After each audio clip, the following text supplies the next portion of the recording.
우리가 잘 아는 성 프란시스가 있습니다. 그가 인종을 앞뒤에 두것을 그때의 제자들이 성 프란시스 주변을 둘러서서 훌쩍 울고 있었습니다.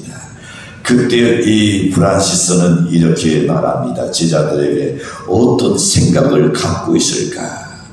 마지막 가면서도 그는 그것이 염려가 되고 걱정이 되었습니다. 그래서 그걸 알기 위하여 내가 얼마나 더 살았으니 좋겠느냐고 제자들에게 물었습니다. 그때 한 제자가 말하기를 선생님께서 그동안 지금까지 사신 만큼은 더 사셨으면 좋겠습니다 라고 말합니다. 너는 어떻게 생각하느냐? 다른 제자는 말하기를 선생님 1년만 더 우리와 함께 사셨다가 가셨으면 좋겠습니다. 다른 제자에게 다시 물었더니 그 제자는 이렇게 말합니다. 선생님 하루만 더 사셨으면 좋겠습니다. 그래서 이 프란시스가 가장 사랑하고 가장 믿고 가장 아끼는 제자에게 그에게 물었습니다. 얘야 너는 어떻게 생각하느냐? 그랬더니 그의 제자는 이렇게 말합니다. 선생님 1시간만 더 사셨으면 좋겠습니다. 그래서 프란시스가 어찌하여 내가 1시간만 더 살기를 너는 그렇게 생각하느냐? 왜 1시간이냐고 그것을 물었더니 그는 이렇게 말합니다. 하나님 앞에 우리가 예배드리고 찬송드리고 하늘의 계시를 듣기를 원하기에 1시간만이라도 더 사셨으면 좋겠습니다. 여러분 우리가 살아가는 동안에 누구나 죽음을 앞에 두고 지금 살아갑니다. 여러분이 하루하루 살아가는 것은 여러분 죽음을 향하여 우리가 지금 가고 있는 여정입니다. 이 죽음 앞에는 누구든지 마음이 숙연해지게 마련입니다. 죽음 앞에서는 모두 진실해집니다. 자기 자신을 돌아보게 되겠지요. 누시는 자도 죽음을 앞두고 나는 지옥에 간다 하면서 탄식을 하는데 하나님을 섬기고 믿음으로 온 생애를 바쳐서 예수 그리스도의 영광만을 위해서 살았던 바울은 죽음을 앞에 두고 멀리 떨어져 있는 제자에게 소식을 전합니다. 그 중에서도 믿음의 아들 디모데에게 더 마음이 갔던 것 같습니다. 그래서 그의 소식을 전하는 건데 디모데는 눈물이 나는 사람입니다. 그리고 예수님의 구속의 은혜를 생각하면서 감사와 감격하는 마음이 솟구쳤고 그 중심에는 거짓이 없는 믿음이 있었다고 디모데후서 1장 5절에서 말합니다. 그는 오직 예수님의 영광만을 위해서 살았습니다. 바울은 이런 믿음의 아들 디모데를 보면서 그리고 사랑스럽게 언제나 마음에 솟는 그 사랑을 그에게 주고 싶었던 것이 바울의 그 심정이었습니다. 목사가 신자들을 바라볼 때에 매우 사랑스러울 때가 언제인 줄 아십니까?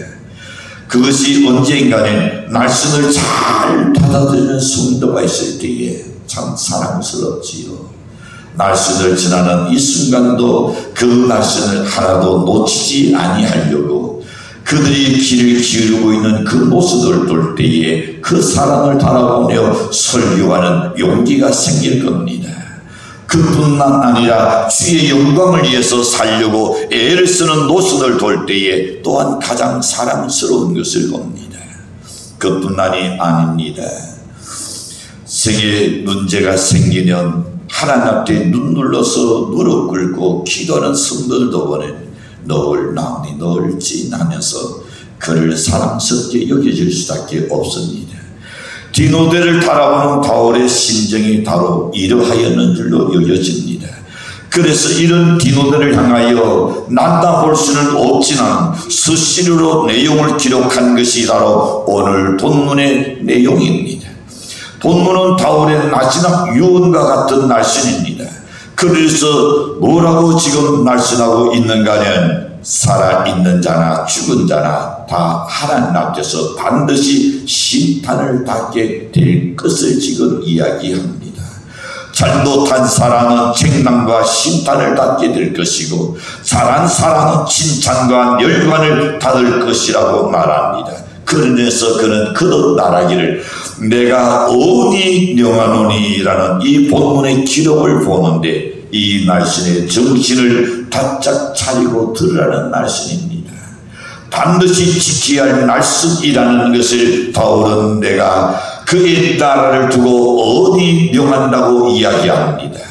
그러는 이 본문에서 어디 명한다는 날씬이 무엇인가를 살펴보면서 주님께서 우리에게 은혜를 주실 줄로 믿습니다. 바울이 어디 명한다는 것은 과연 무엇일까? 첫 번째 생각해 봅니다. 날씬을 전하는 일에 힘쓰라는 날입니다. 디모데후서 4장 1절과 2절에서 그런 날씬합니다. 하나님 앞과 살아있는 자와 죽은 자를 심판하실 그리스도 예수 앞에서 그의 나타나심을 두고 그의 나라를 두고 어디 명하노니 너는 날씬을 전하라. 때를 얻든지 못 얻든지 항상 힘써라. 돈사의 오래 찬음과 가르침으로 경책하며 경계할 것을 권하고 있습니다. 자, 기회가 좋아서 복음을 전하고 기회가 나빠서 전하지 않는 것이 아닙니다. 기회가 좋든지 안 좋든지 때로는 내 기분이 지금 좋든지 안 좋든지 너의 모든 생활 속에서 때를 얻든지 못 얻든지 뭘 하라? 복음을 전하라 그랬습니다. 예수님께서는 우리에게 행하신 여러 가지 명령들이 많이 있지만 그 중에서도 마가복음 16장 15절을 보내 너희는 온 천하에 다니며 난민에게 복음을 전하라 하셨습니다. 팬데믹을 통하여서 많은 성도들이 지금 나오지 않는 모습들을 봅니다. 이제는 우리가 어떻게 해야 할까요? 진정으로 여러분 섬김으로 부흥하는 교회를 만들어야 할 줄로 믿습니다. 다시금 그들을 찾아가고 그들을 섬기고 여러분의 이웃을 섬기고 여러분의 친구를 섬기고 여러분의 동료를 섬기고 여러분의 섬김으로 말미암아 여러분의 하나님이 일할 된다면 반드시 열매가 맺을 줄로 믿습니다. 이것은 지켜도 되고 안 지켜도 되는 그런 명령이 아닙니다. 나지막에 유언은 들어도 되고 안 들어도 되는 그런 이야기가 아닙니다. 그래서 바울은 어니 명하노니라는 단서를 붙인 것을 봅니다. 예수 그리스도 앞에서 어니 명하노니 였습니다. 이 말씀은 뭡니까? 내가 하는 날이 아니라는 겁니다. 주님이 하시는 명령의 말씀으로 너희가 받아들여야 한다는 것을 예수 그리스도 앞에서 내가 어니 명한다고 지금 이야기하고 있습니다. 그 명령은 뭡니까? 너는 날씬을 전하라. 때를 얻든지 못 얻든지 항상 힘써라. 돈사의 오래 참음과 가르침으로 경책하며 경계할 것을 권하고 있으니 말로만 복음을 전할 수도 있을 겁니다. 때로는 연애 소유물을 통해서 복음을 전할 수도 있습니다. 그렇죠. 여러분 배가 고픈 자에게 빵을 줌으로 인하여 그에게 복음이 전파될 수 있습니다. 때로는 온 천하에 다니면서 복음을 전하는 것은 바로 예수님의 명령입니다. 주님이 바로 이것 때문에 이 땅에 오신 줄로 믿습니다. 1세기 전에 제자들은 철저히 이 복음을 지켰습니다. 고기를 잡던 어부든지 장사하는 사람이든지 때로는 농사 짓던 사람이나 누구나 그 모든 것을 잠시 접어두고 복음을 전할 일이 있으니 그들은 반드시 나가서 복음을 전했던 겁니다. 삶의 우선순위가 전도가 되었다는 것을 여러분 기억해야 합니다. 그래서 그들로 말미암아 결국 핍박하던 로마 사회가 예수님의 이름 앞에 무릎을 꿇게 만드는 줄로 확신합니다. 어거스틴 같은 사람은 이 복음을 받아들이고 그 당시 양한국이었던 영국에 가서 이 복음을 그는 전했습니다. 슈바이츠 같은 사람은 너무 유능한 의사입니다. 그는 언어가였습니다. 그는 철학가였습니다. 그는 신학자였습니다. 그런데 그 모든 명성과 그 모든 학문과 그 모든 인수를 어디에 흑암의 나라 아프리카에 가서 자기의 몸을 바쳤던 것을 봅니다. 무엇 때문에? 예수님의 이 명령 때문에. 오늘 우리는 예수의 명령에 살고 명령에 죽을 수 있는 그 자세가 우리 속에 있어야 할 줄로 믿습니다. 우리는 좋은 일이 있다 해서 복음을 전하고 기도는 나쁘다 해서 안전한 것이 아닙니다. 환경이 좋든지 안 좋든지 내게 기회가 되든지 안 되든지 내 전 생애를 통하여 내가 가진 소유나 내 모든 재물이나 내 모든 재주등을 다 바쳐서 복음을 전하는 일에 최선을 다해야 할 줄로 믿습니다.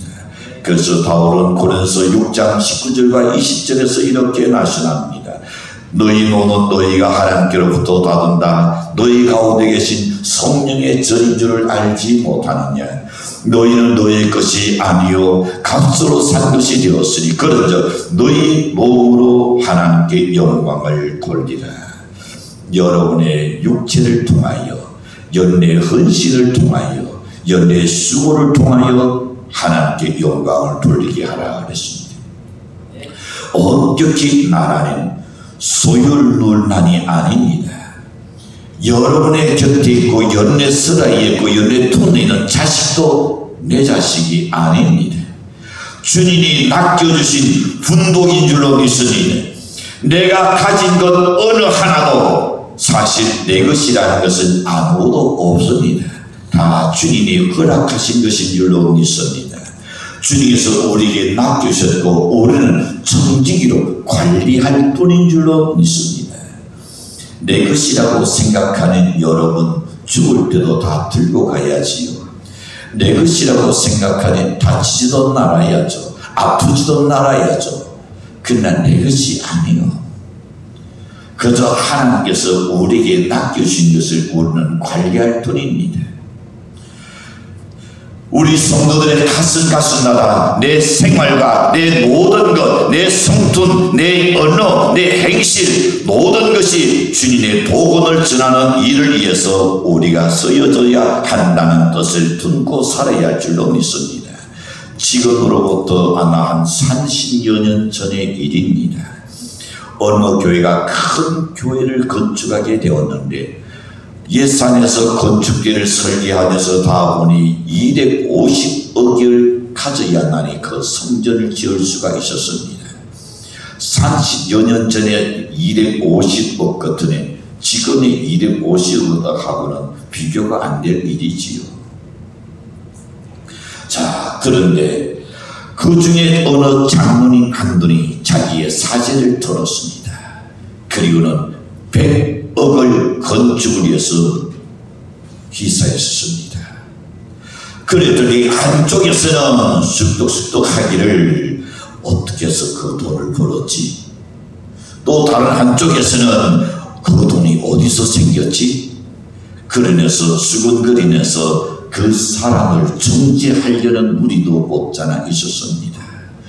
그런가 이 장로의 중심은 하나님의 영광을 위해서 최선을 다하고자 하는 것이 그것이 그의 나온 돈이었습니다. 내 생에 죽기 전에 하나님의 이 아름다운 성전을 짓는 일에 내 삶을 내 생애를 내 가진 물질을 들여서 지을 수 있다는 때는 그것도 큰 축복이다. 내 때에 만약에 우리가 섬기는 교회가 그런 일을 하지 않았더라면 할 수가 없는 건데 이렇게 시작하게 되니 영광으로 생각하고 그는 그의 사재를 털어서 대국을 하나님한테 드렸습니다. 자, 그런가는 여러분 내 몸은 내 것이 아니고 내가 가진 것도 내 것이 아니라고 그분은 생각했습니다. 주님이 피로 사신 것이고 주님께서 내게 맡겨주신 것을 지금 잘 관리했기 때문에 내가 드릴 수 있다고 그는 생각하신 분이었습니다. 그런데 한쪽에서는 또 어떤 무리가 있을까요? 그 돈 있는 농어촌 교회 수백 교회를 도와줄 수 있는데 왜 이렇게 큰 교회를 꼭 지어야 하느냐면서 비난하는 무리도 실은 있었습니다. 그러나 다른 한쪽에서는 이렇게 생각했다는 겁니다. 병원은 크면 클수록 큰 일을 감당하는 것처럼 교회는 신령한 병원이다.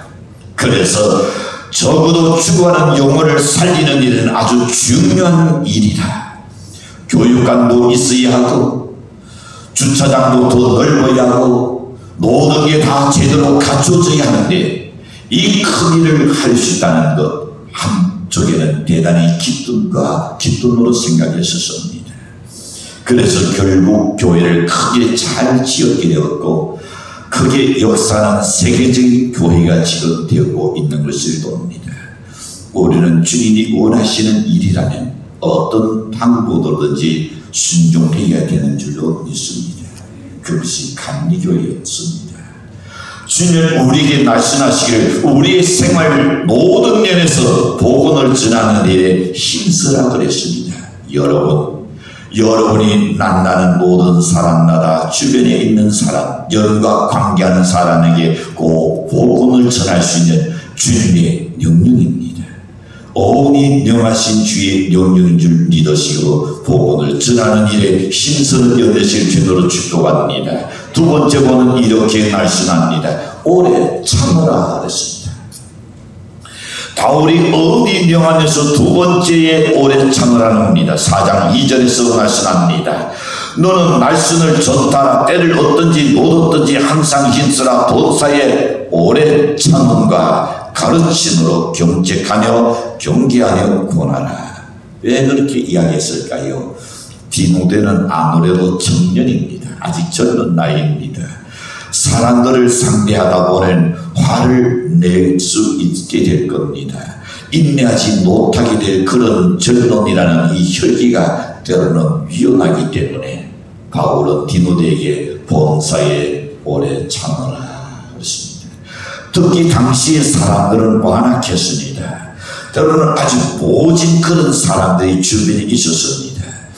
인내하지 않고 찾지 못하는 큰 일을 그르치게 될 수 있기 때문에 바울은 내가 오니 명한다. 돈사에 오래 참음과 인내로 살아갈 것을 그는 말하고 있습니다. 여러분, 전타, 이 전타라는 것은 여러분 올라갔다 내려갔다 파장이 생기는 일입니다. 여기 핸드폰을 쥐고 있는 것으로 뭡니까? 전파를 통해서 옵니다. 한때 요즘은 별로 그런 일이 없으나 초창기 SK가 있었고 그리고 또 LG도 있었고 KT도 있었습니다. 근데 SK는 잘 터지는데 어째서 LG나 그리고 또한 KT는 잘 안 터지느냐 하고 물어봤습니다. 그랬더니 LG에서와 SK 기사들이 이야기합니다. 우리가 어려운 용어로 설명하면 이해가 안 되실 것이 나는 그냥 쉽게 제가 설명해 드릴게요. 그래요. SK는 전타가 이렇게 굴러간다 그래요. 그래서 벽이 있어도 굴러가기 때문에 잘 터지는데 우리는 직선으로 가기 때문에 그래서 죄송하지만 참 어려운 일이 있다는 것 양해해 주시기 바랍니다. 그래요. 그래서 그때 조금 알았습니다. 여러분 지금이야 다 안테나들이 잘 돼 있고 곳곳마다 다 잘 돼 있으니까 얼마나 좋습니까? 나는 초창기는 그렇게 안 돼 있었거든요. 지금 우리 교회 건물 안에도 각 핸드폰 거기에서 다 와가지고 안테나를 다 세워놨습니다. 식당, 지하 식당에 가면 안테나가 있을 겁니다. 그리고 위에도 안테나 있어가지고 여러 전파를 아주 잘 잡게끔 만들어 놓았습니다. 그것도 그들이 전화가 와가지고 잘 터지나요? 아니요. 다르면 안 터진대요. 그랬더니 금방 와서 그들이 자기들의 영혼을 위해서 KT에도 또한 LG에도 SK도 다 좋은 장비 그것도 얼마 쓰다 보니 또 바뀌는 와서 바꿔주러 와서 또 달아놔줘요. 그래서 여러분이 편안하게 핸드폰을 쓸 수가 있는 줄로 생각합니다. 이 전파에는 파장이 있는 것처럼 사람에게도 생체 리듬이 있습니다. 몸이 아프면 어떤 이는 기도할 사람 하우시도 나오는 있는 간에 어떤 이는 몸이 아프면 기도하기도 싫고 몸이 아프면 때로는 화도 납니다. 몸이 피곤하면 아무것도 다 하기 싫고 심지어 먹는 것조차 하기 싫을 겁니다. 그뿐 아니라 영혼이 잘못되면 정신도 육체도 다 잘못되기 마련이라는 것을 생각해야 합니다. 여러분, 그래서 환경이나 상황에 따라서 사람은 이 못된 습관이 우리 속에서 나오게 마련입니다. 과거 이스라엘 백성들이 그랬었습니다. 그래서 사람이 한번 참지 못하는 이것이 습관이 되고 마는 겁니다. 광야 이스라엘 백성들이 원망하고 불평하다가 40년 동안 원망과 이 불신앙의 습관이 되어버린 것을 봅니다. 대부분 화를 내는 것도, 때로는 사람 잘 삐지는 것도, 때로는 잘 돌아지는 것을 보낸 습관성에서 나오고 정서적 불안에서 비롯되기도 하고, 또 외적인 충동이나 물리적인 자극으로 인해서 생길 수도 없잖아 있습니다. 그런데 중요한 것은 뭡니까? 즉 그 중에서도 습관적인 것은 아주 고질적인 병이 되어버립니다. 자신은 물론이고야 이웃까지 환경까지 다 깨뜨려버리는 아주 무서운 병입니다. 운전을 하다 보면 여러분, 옆에서 자꾸만 속을 뒤집는 부인들이 있다 그래요. 그러는 남자들은 참고 또 참다가 마치면 화를 폭발하는 줄 봅니다. 그런 간에 이제 갓 운전을 배운 그 부인들이 운전할 때에 옆에 타는 남편들이 어떻게 할까요? 때로는 그들에게 또 잔소리하고 때로는 고성을 높이고 자꾸 신경을 건드려요. 그것 때문에 여러분 이혼까지 했다는 그런 가정들도 뉴스를 통하여 보게 됐습니다. 여러분, 서로가 실수하고 잘못을 해도 생명이 걸려있지 않는다면, 목숨이 걸려있지 않는다면 길을 잘못 돌면 다시 돌아가면 되는 거예요. 차가 조금 망가지면 또 고치면 되는 거예요. 때로는 모른 척하고 너그럽게 지나가는 데이터인데 개구리 올챙이 때를 모르고 자신은 언제나 완벽한 것처럼 하기 때문에 문제가 생기는 것이 아닐까요? 가뜩이나 잘못한 사람은 미안함만 갖고 있습니다. 속이 지금 편치 않고 있습니다. 꼭 그렇게 꼬집어서 얘기하는 그런 부부들이 그럼에도 불구하고 있다는 겁니다. 그러면 어떨까요? 화가 날 수밖에 없는 겁니다. 그러나 화를 내기 시작하는 이것이 습관이 됩니다. 조그만한 일에도 화를 내기 시작한 습관이 되어버려요. 체내의 혈액이 상상이 될 겁니다. 연애 위 안에서도 지금 비상이 걸릴 겁니다. 위력의 분비물이 중단되어 버릴 겁니다. 그래서 신경을 쓰면 소화도 안 되게 되겠지요. 이것이 자주 생기는 문제가 생겨서 모든 신경 조직이 죽어가고 내 세포가 죽어간다는 것입니다. 미국의 유명한 스탠퍼드 의과대학의 교수인 닥터 케네스 페레티오라는 이분이 성공한 사람들이 스트레스를 받았을 때에 어떻게 해결하는가를 조사를 해봤다는 겁니다. 근데 성공한 사람들의 대부분의 고백하기를 나는 스트레스를 받으면 그때마다 기도를 한다는 결론을 얻었다는 겁니다. 기도하다 보면 어떻습니까? 나오니 느긋해지게 될 줄로 믿습니다. 도저히 참을 수 없고 꼭 폭발하기 직전에 가서도 참을 수 있었던 것은 그들이 말하기를 기도했기 때문이라고 말합니다. 광야 이스라엘 백성들은 이런 마음의 불평과 온당을 참지 못하고 그것을 그대로 드러내고 폭발한 까닭에 축복이 지연되고 가나안에 들어갈 수 없게 됐던 것을 봅니다. 그래서 바울은 에베소 4장 26절과 27절에 보면 돈을 내도 죄는 짓지 말고 해가 지도록 돈을 tum지 말고 나귀로 돈을 타지 못하게 하라. 여러분 어떻습니까? 어떤 일을 하다 보면 함께 살다 보면 나찰이 일어날 수도 있고 내 의견과 그 사람의 의견이 달라질 수도 있어요. 그래서 때로는 화가 날 수도 있고 때로는 분이 날 수도 있을 겁니다. 근데 성경은 이렇게 말합니다. 해가 지도록 눈을 tum지 말라 그랬어요. 눈을 tum고 여러분 주무시면 그것이 독소가 되고 나는 겁니다. 눈을 tum고 하루가 지나가면 부부 사이도 더 서먹서먹해지지 않아요? 괜찮아요? 저는 그럴 것 같지 않아요. 어떤 일은 분을 날 수 있습니다. 인간이기 때문에 화가 날 수 있습니다. 그렇지만 해가 지기 전에 불을 안 했습니다. 하나님의 명령입니다. 아멘. 하나님의 명령이에요. 하나님의 말씀입니다. 서로 화해하라 말입니다.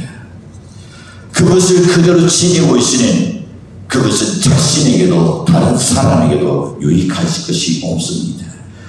예수님께서 마태복음 5장 23절과 24절에서 이렇게 말씀합니다. 예물을 제단에 들다가 거기서 내 형제에게 원망들을 말한 일이 있는 줄 생각나거든 예물을 제단 앞에 두고 먼저 가서 형제와 화목하고 그 후에 와서 예물을 드리라 그랬습니다. 이 말씀은 뭘 이야기합니까? 빨리 정리하라는 말입니다. 빨리 화목하라는 말입니다. 빨리 화해하라는 말입니다. 마음에 있는 것을 가지고 빨리 가서 해결하라는 겁니다. 그래서 무슨 일이 생기면 1단계는 기도하고 그 다음에는 마음을 느긋하게 가지라고 노력해야 합니다. 이것도 훈련입니다. 습관입니다. 우리가 좋은 습관을 들이면 그에게 좋은 운명이 될 겁니다. 우리가 나쁜 습관을 거듭 하다 보면 그것은 그의 운명이 끝내는 그렇게 살 수밖에 없게 만들고 날 것입니다. 우리가 날씬의 은혜를 받거나 하나님께로부터 도움을 받기 직전에 꼭 직면하게 되는 일이 있습니다. 화낼 일이 생긴다는 겁니다. 무슨 손해볼 일이 꼭 생기고 낙심한 일이 생기고 화를 내고 원망하고 불평할 일이 생길지 모릅니다. 사단이란 놈이 가만히 두지 않나요? 이제 하나님께로부터 도움을 받아야 할 때가 왔을 때에 꼭 사탄이 우리에게 속삭입니다. 그래서 이렇게 저렇게 이 일로 저 일로 인하여 하나님께로부터 도움을 받을 수 없도록 다시 슬라이딩해서 또 처음부터 시작하게 만드는 그런 일에 우리는 머릿속에 사단의 농락에 이용당하지 않는 열매식을 축복합니다. 그래서 기도하고 느긋하게 참고 견디면 반드시 좋은 일이 일어나고 놀라운 은혜의 축복이 있을 줄로 믿습니다. 세 번째 생각해 봅니다. 낯선 직무를 잘 하라 그랬습니다. 5절에서 우리에게 말씀합니다. 너는 모든 일에 근신하며 고난을 받으며 전도에 인해 일을 하며 내 직무를 다하라. 교회에 나오는 여러 가지 직무들을 때로는 맡게 되겠지요. 그러나 이것은 무조건 계급이 아닙니다. 각자의 달란트입니다. 은사를 따라서 맡겨주시는 직무입니다. 승가대는 승가대원의 직무가 있습니다. 또한 피아니스트는 반주하는 그런 직무가 있습니다. 교사는 교사의 직무가 있습니다. 선교회의 임원들은 임원들의 직무가 있습니다. 지사는 지사대로, 권사는 권사대로, 수석사는 수지사대로, 안수사는 안수사님대로 직무가 있는 겁니다. 자기 직무를 이렇게 말합니다. 언이 명한다. 네 직무에 언이 명하노니 잘 감당할 것을 권고하고 있습니다. 우리는 사회생활의 직무도 잘 해야 합니다. 우리 그리스도인들의 사회생활의 직무를 소홀히하면 안 됩니다. 그래서 주님께서 이렇게 말씀하셨습니다. 내가 사회생활에 직무할 때에 내 윗사람을 죽게 하듯 하라 그랬습니다. 주님을 섬기듯 그렇게 소중히 윗사람을 생각하라 그랬습니다. 교회에서도 직무도 잘 해야 합니다. 일본 사람들은 직장에서 맡은 일을 종신직으로 알고 감당한다고 여깁니다. 그래서 그런지 맡은 일에 아주 최선을 다하고 그들은 어떤 프라이드 정신이냐, 장인 정신을 가지고 일한다는 겁니다. 유다서 1장 6절에서 보면 이렇게 말씀합니다. 천사들아도 자기 주의를 지키지 아니하고 자기 처소를 떠난 천사들을 큰 날의 심판까지 영원히 결박함으로 흑암에 가둘 것이다 하셨습니다. 은혜를 많이 받고 믿음의 좋은 사람일지라도 낯선 자기 직무를 다하지 못하는 성실하지 못한 사람은 열매 없는 인생으로 전락한다. 유다서 1장 12절 보니 내 직무를 감당하지 못한 자는 마치 앙초와 같은 존재요 자기 못난 기르는 목자요 달 안에 돌아다니는 물러있는 구름이요 그렇습니다. 죽고 또 죽고 뿌리까지 못해 열매 없는 가을 나무와 같다 그랬습니다. 예수님께서 열매 없는 무화과 나무를 두시고 영원토록 내게 열매를 맺지 못하게 하리라면서 저주하는 순간에 무화과 나무가 날아버렸습니다. 자기 직무를 잘 감당할 때에 주님께서 기도하십니다. 그래서 디모데후서 4장 8절에서 나타나게 보니 이렇게 말합니다. 바울은 열심히 주의 사명을 감당했다는 것을 그가 스스로 고백합니다. 이제부로는 나를 위하여 의의 멸류관이 예배되었으므로 주 곧 의로우신 재판장이 그날에 내게 주실 것이니 내게는 아니요 주의 나타나심을 사모하는 모든 자에게니라. 모든 일은 일꾼 중에 세 종류의 일꾼이 있습니다. 첫째는 자신을 위해서 일하는 자가 있고, 둘째는 일을 위해서 일하는 자가 있고, 셋째는 하나님을 위하여 일하는 자가 있습니다. 그렇다면 정말 하나님을 위하여 일꾼된 자는 나는 신부름을 받고 태어난 생명이라 사명으로 여기는 사람입니다. 그런 사람을 두고 사명적 인생이라고 말을 하고 있지요. 사랑하는 성도 여러분, 우리는 누굽니까? 하나님의 신부름꾼입니다.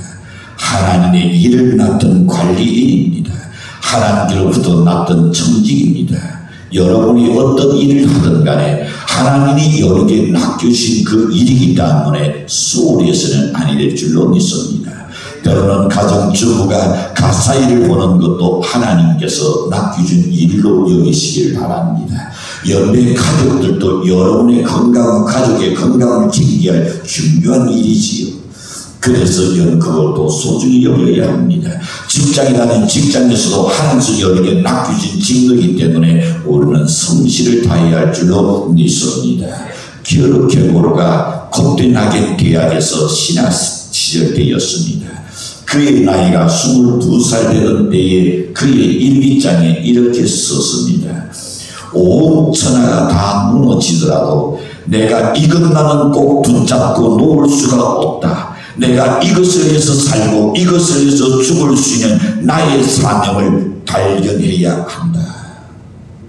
여러분, 간단한 말 같지만 중요한 이야기입니다. 성공과 실패가 달려있는 이 날입니다. 우리 그리스도인에게서 이것은 뭡니까? 바울에게서 대답을 듣습니다. 살아도 주를 위하여 죽어도 주를 위하여 사나 죽으나 나는 주의 것이로다. 오늘 이 사명이 우리에게 있는가 말입니다. 내가 하는 모든 사업도 주를 위하여 할 수 있길 바랍니다. 내가 하는 공부도 주를 위하여 할 수 있는 연대셔야 합니다. 그 어떤 일이든 간에 내 목숨을 걸고 할 수 있는 것이 뭔가? 그런 사람은 행복한 사람입니다. 내가 목숨을 걸고도 꼭 해야 할 것을 발견한 사람은 성공할 수밖에 없지요. 절대 실패하지 않습니다. 내가 이것을 붙잡고 놓을 수 없는 것, 신이 들고 어렵고 고달프고 때로는 누가 알아주지 아니해도 나에게 뒷박이 와도 내가 이것만은 내가 놓을 수 없다는 것이 우리 각자 속에 있어야 한단 말입니다. 그것이 있는 사람은 그거를 위하여 올인할 줄로 믿으니 그 사람은 그것 때문에 그는 성공할 수 있습니다. 그 사람은 그것 때문에 많은 사람에게 존중을 얻을 수 있다고 믿으니 사랑하는 성도 여러분, 어느 시절보다도 우리의 삶은 지금 불안하고 어려운 시기를 지금 맞이했습니다. 이거는 부인할 수 없는 일입니다. 그러나 우리의 힘은 어디에서 지금 나옵니까? 시편 기자는 이렇게 말합니다. 시편 59편 17절에 나의 힘이시여 내가 주께 찬송하오리니 하나는 나의 산성이시며 나를 긍휼히 여기시는 하나님이시로다. 힘들고 어려운 시절에 하나님을 연의 힘으로 삼으시기를 바랍니다. 어려움을 엎드려 기도하시기를 바랍니다. 힘이 되신 하나님께 도움을 요청하는 열매시기를 바랍니다. 시편 62편 2절에 보면 오직 주만 나의 반석이시오 나의 구원이시오 나의 산성이시니 내가 크게 요동치 아니하리로다. 하나님을 의지하면 요동하지 않습니다. 동남퉁아 둘러라 서도퉁아 둘러라 가시밭에 데카오면 예수 향기 날리니 어려운 어려울수록 그리스도의 향을 날리시는 연대셔야 합니다. 힘들고 어려울지라도 시편 이사야 40장 31절에 보면 오직 여호와를 앙망하는 자는 새 힘을 얻으리니 독수리 날개치며 올라간 같을 것이요 다른 닥질하여도 곤비지 아니하고 걸어가도 뒤걷지 아니하라고 말씀하셨습니다. 예수 그리스도의 영의 충만이 양가 날입니다. 우리 주변의 사람에게도 은히 명하신 주의 말씀과 복음을 전하는 연대식을 축도합니다. 그러나 오래 참고 인내함으로 감당하는 연대식을 바랍니다. 낯선 친구가 어떤 일이 되었든 간에 여러분 충성할 때에 영광의 열관이 예배된 줄로 확신합니다.